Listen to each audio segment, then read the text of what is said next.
Welcome to our fourth tutorial in our advanced series. This time, we're going to go with a more exercise-focused approach to help you get more acquainted with what a client wants and needs for their projects.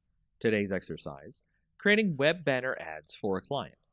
There are many sizes that a client needs for their projects, and when doing web banner ads, you may need to do all or some of them. We'll go over the industry standards so that way you can make the banners needed for your projects. The first size we'll go over is the large leaderboard. It's 970 by 90 pixels. To start, we'll create a new image, and then we'll set the width to 970 and the height to 90. That'll give us the dimensions of the image that we want. We'll create a simple white background here. Then apply a quick text add.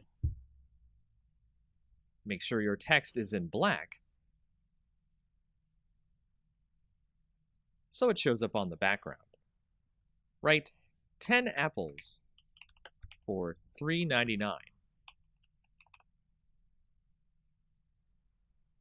To center the text on the banner, go to Select All, then hit the Center Layer option just below the main menu here.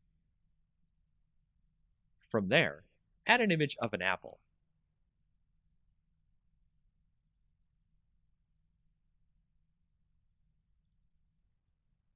Here I've added a quick image of an apple I found on the net to both sides of the banner to give it more of a friendly look. And if we were to be finished here, this would be the first type of ad we would have to create for our client. Next, let's create a half-page ad, which is a 300 pixel by 600 pixel version. First, save our image as a PSD.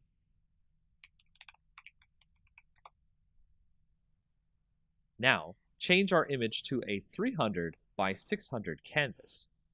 Go to Image, Canvas Size, and change the inches drop-down to pixels. Here, type in 300 width, 600 height.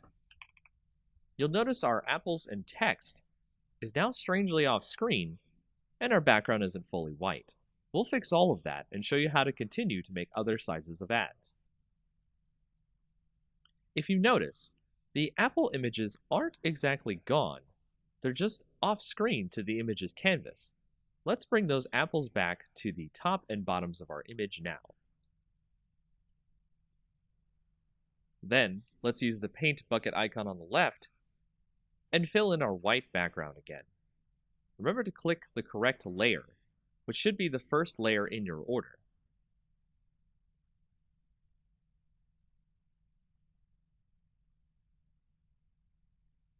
If it helps, name your layers so that you can remember which is which.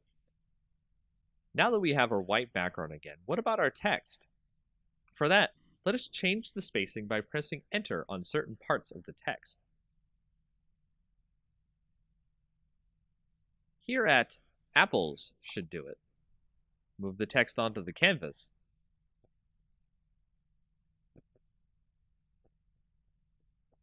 And resize the text as necessary. For vertical text, I like to use centered text under the Paragraph tab of the font properties for a more pleasing aesthetic.